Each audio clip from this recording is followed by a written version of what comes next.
Asan pa yung pagtatrabaho mo kung hindi ka magpo-food trip? Kaya tara, food trip tayo! Ay sir, magandang gabi. Hello po. Sir, ano yung mga in-offer nyo dito? Ano po, cheesy dynamite, okoy, lumpiang toge, tapos po, Shanghai veggie na may cheese po.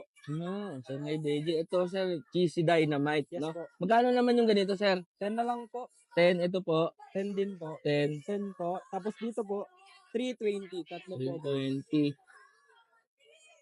Paano pag binili ko 50, ilang piraso?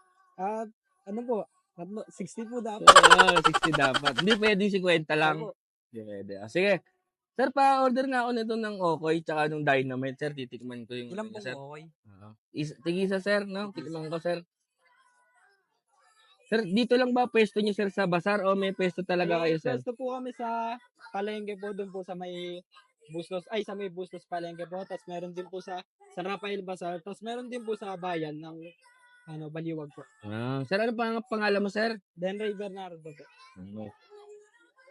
Okoy ito, guys, no? Since 2015 pa to, sir. Po.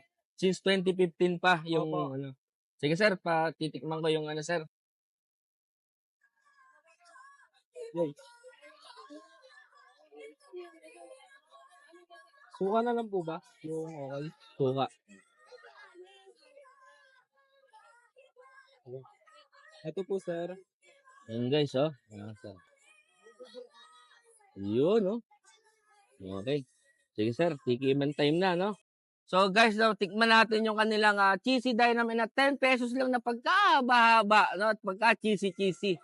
Oh, guys, tikman natin.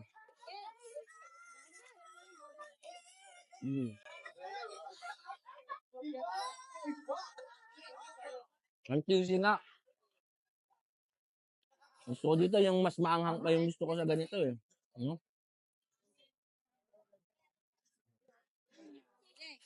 Guys, 10 pesos lang. Sumasabog talaga yung cheese na sa loob. Sobrang sarap. Guys, tikman naman natin yung kanilang okoy, guys, no? Sir, saan gawa yung okoy nyo, sir? Kalabasa, guys. Gawa sa kalabasa yung okoy nila. Okoy na okay, no? Tikman natin, guys.